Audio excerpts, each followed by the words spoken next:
रेगिस्तान से गुजरती एक ट्रेन की खिड़की पर बैठी एक भारतीय जवान चिमरी खा रही थी।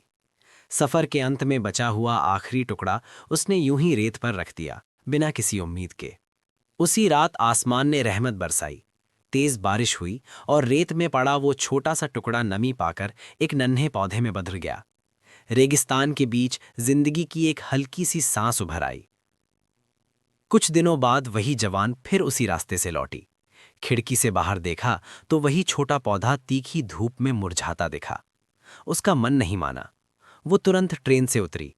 उसके पास एक पुराना मिट्टी का चिराग था जो वो हमेशा अपने साथ रखती थी।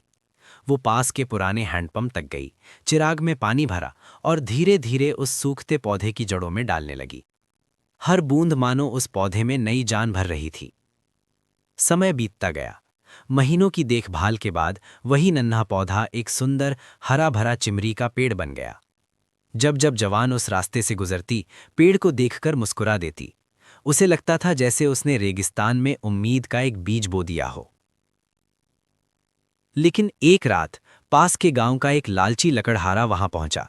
हरे भरे पेड़ को देखकर उसके मन में लालच जाग उठा। अंधेरे का फायदा उठाकर उसने पूरा पेड़ काट लिया और चला गया। कुछ दिनों बाद जब भारतीय जवान फिर उस रास्ते से लौटी तो वहां सिर्फ सूनी रेत थी। जहां कभी उसका लगाया हुआ पेड़ खड़ा था, वहां अब खालीपन था।